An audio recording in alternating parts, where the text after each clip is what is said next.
ऐसे छत्तीसगढ़ के राजनांदगांव में भी एक आंदोलन हुआ। आंदोलन का मुद्दा हसदेव बचाओ अभियान है।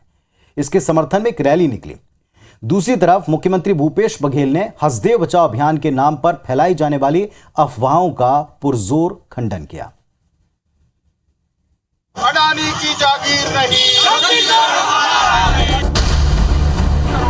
तस्वीरें राजनांदगांव की, जहां जिला किसान संघ ने रैली निकाली। हसदेव बचाओ यात्रा सफल करो। ये रैली हसदेव बचाओ आंदोलन के समर्थन में निकाली गई। पर्यावरण और खेती बचाओ का बैनर लिए जिला किसान संघ के सदस्य पर्चा बांटकर लोगों को हसदेव बचाओ अभियान के प्रति जागरूक करते नजर आए। इस यात्रा के दौरान हम जगह जगह रुक करके लोगों को संदेश देंगे कि हसदेव बचाने के लिए एक हो। ये जो हसदेव का वन है वो काफी महत्वपूर्ण है।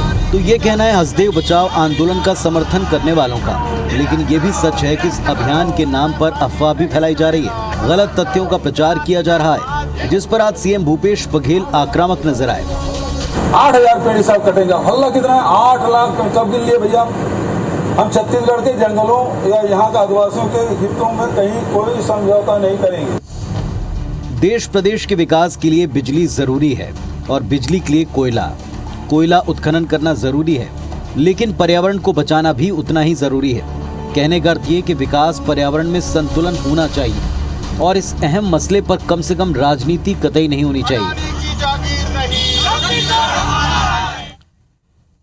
तो मुद्दा गंभीर है साहब, और आप हमसे सीधे तौर पर कनेक्ट है। आपको लग सकता है कि ये पॉलिटिकल है, लेकिन मुद्दा आपसे हमसे जुड़ा है। बात तो सच है ना। जितना विकास जरूरी है उतना ही पर्यावरण भी तो आवश्यक है।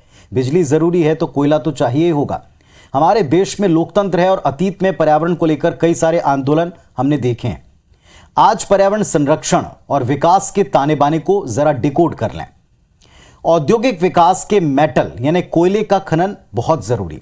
ऐसे में जंगल का नुकसान होता है, पर अर्थव्यवस्था और विकास के लिए यह जरूरी भी होता है, और यहीं से सारा संघर्ष शुरू होता है। सरकार जहां पर्यावरण संरक्षण का दावा करते हुए खनन करती है, तो वहीं पर्यावरण प्रेमी प्राकृतिक संपदा के ज्यादा दोहन और उसके नुकसान का हवाला देकर ऐसे प्रोजेक्ट्स का अक्सर विरोध करते हैं। अब जब सब ये बात को जानते मानते हैं कि दोनों जरूरी हैं, पर्यावरण और विकास, तो फिर इन दोनों के बीच में एक बैलेंस, एक संतुलन बनाना बहुत जरूरी है, और यही इकलौता विकल्प है और इस तक आना ही पड़ेगा।